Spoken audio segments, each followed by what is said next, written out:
ಇವತ್ತು ಅಮಿತ್ ಶಾ ಅವರನ್ನ ರಾಜ್ಯ ಪ್ರವಾಸ ಕೈಗೊಂಡಿದ್ದಾರೆ. ಮೈಸೂರೆಲ್ಲ ವಿಸಿಟ್ ಮಾಡ್ತಾ ಇದ್ದಾರೆ. ಏನಂದ್ರೆ CM ತವರು ಕ್ಷೇತ್ರದಿಂದಲೇ ಅಭಿಯಾನ ಸ್ಟಾರ್ಟ್ ಆಯ್ತು.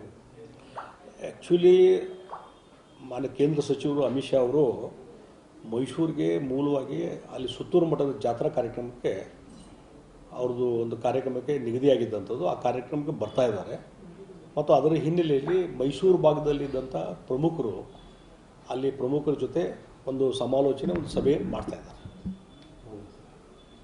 ಯಾಕಂದ್ರೆ ಚುನಾವಣಾ ರಣಕಹ ಅಲ್ಲಿಂದ ಮಾಡ್ತದೆ ಹೆಂಗಂತ ಒಂದು ಜಾತ್ರಾ. ಈ ರಣಕಾಳೆ ಅನ್ನುವಂಥ ಶಬ್ದ ಪ್ರಯೋಗ ನೀವು ಮಾಡ್ತೀರಿ ಮಾಧ್ಯಮದವರು. ರಣಕಾಳೆ ಮತ್ತೊಂದು ಏನಿರೋದು, ಅವರು ಸುತ್ತೂರು ಮಠದ ಕಾರ್ಯಕ್ರಮಕ್ಕೆ ಬರ್ತಾ ಇದ್ದಾರೆ. ಅದ್ರ ಜೊತೆಗೆ ಪಕ್ಷದ ಒಂದಿಷ್ಟು ಮೀಟಿಂಗನ್ನು ತೆಗೆದುಕೊಳ್ತಾ ಇದ್ದಾರೆ. ಅದು ಬಂದಾರ, ನಿನ್ನ ರಾತ್ರಿ ಬಂದಾರ. ಇವತ್ತು ಬೆಳಿಗ್ಗೆ ಎಲ್ಲ ನಮ್ಮ ಕಾರ್ಯಕರ್ತರ ಜೊತೆ ಅಲ್ಲಿ ಪ್ರಮುಖರ ಜೊತೆ ಸಮಾಲೋಚನೆ ಮಾಡಿಕೊಂಡು, ಮತ್ತು ಈಗ ಲೋಕಸಭಾ ಎಲೆಕ್ಷನ್ನು ಹತ್ತಿರ ಬರೋದ್ರಿಂದ ಬಹುಶಃ ಇನ್ನೊಂದು 15 ದಿವಸನೋ 1 ತಿಂಗಳು ಅಷ್ಟರೊಳಗೆ ಇನ್ನು ಎಲೆಕ್ಷನ್ ಕ್ಯಾಲೆಂಡರ್ ಇವೆಂಟ್ಸು ಅನೌನ್ಸ್ ಮಾಡ್ಬೋದು. ಆ ಹಿನ್ನೆಲೆಯಲ್ಲಿ ಚುನಾವಣೆ ಹಿನ್ನೆಲೆಯಲ್ಲಿ ಇಟ್ಕೊಂಡು ಎಲ್ಲ ಕಾರ್ಯಕರ್ತರ ಜೊತೆ ಪ್ರಮುಖರ ಜೊತೆ ಚರ್ಚೆನೂ ಮಾಡ್ತಾರೆ ಡೆಫಿನೆಟ್ಲಿ. ಸರ್, ಈಗ ವಿಧಾನಸಭೆಯಲ್ಲಿ ಏನು ಎಕ್ಸ್ಪೆರಿಮೆಂಟ್ ಆಗಿದ್ವಲ್ಲ, ಆ ಥರದ ಎಕ್ಸ್ಪೆರಿಮೆಂಟ್ ಈ ಬಾರಿ ಲೋಕಸಭೆಯಲ್ಲಿ ಆಗುತ್ತಾ? ಅಲ್ಲ, ಈಗ ಪಕ್ಷ ಯಾವ ರೀತಿ ತೀರ್ಮಾನ ತೆಗೆದುಕೊಳ್ತದೆ ಅದರ ಮೇಲೆ ನಡೆಯುವಂಥದ್ದು. ಈಗಾಗಲೇ ಈಗ ಉತ್ತರ ಭಾರತದ 3 ರಾಜ್ಯಗಳಲ್ಲಿ ಇವತ್ತು ಭಾರತೀಯ ಜನತಾ ಪಾರ್ಟಿ ಜೈವೇರಿ ಬಾರಿಸಿದ್ದು ನಮಗೆಲ್ಲ ಗುರುತಿರುವಂಥದ್ದು.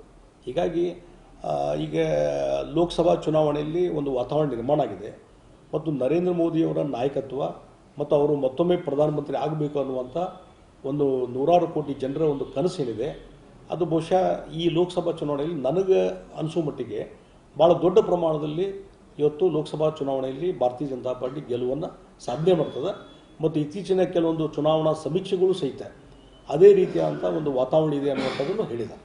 ಸರ್, ಈಗ ಇಂಡಿಯಾ ಒಕ್ಕೂಟ ಈಗೇನು ಈಗ ಆಪ್ ಇವರೆಲ್ಲ ಮೈತ್ರಿ ಮಾಡ್ಕೊಂಡಿದ್ರೆ, ಮತ್ತೊಂದು ಕಡೆ ಪಂಜಾಬ್ನಲ್ಲಿ ನಾವು ಏಕಾಂಗಿಯಾಗಿ ಸ್ಪರ್ಧೆ ಮಾಡ್ತೇವೆ ಅಂತೇಳಿ ಕೇಜ್ರಿವಾಲ್ ಹೇಳಿದ್ದಾರೆ ಇವತ್ತು. ನೋಡಿ, ಇಂಡಿಯಾ ಒಕ್ಕೂಟ ಏನಿದೆ ಪ್ರಾರಂಭಿಕವಾದಂಥ ಹಂತದಲ್ಲಿ ಭಾಳ ಒಂದು ಸಕ್ಸಸ್ಫುಲ್ಲಾಗಿ ಆಗ್ತದೆ, ಎಲ್ಲವೂ ರೀತಿ ಒಗ್ಗಟ್ಟಿನಿಂದ ನಾವು ಹೋಗ್ತೀವಿ ಅನ್ನುವಂಥದ್ದು ಏನಿರುತ್ತಲ್ಲ, ಆ ವಾತಾವರಣ ಕಂಪ್ಲೀಟಾಗಿ ಕೊಲ್ಯಾಪ್ಸ್ ಆಗಿದೆ.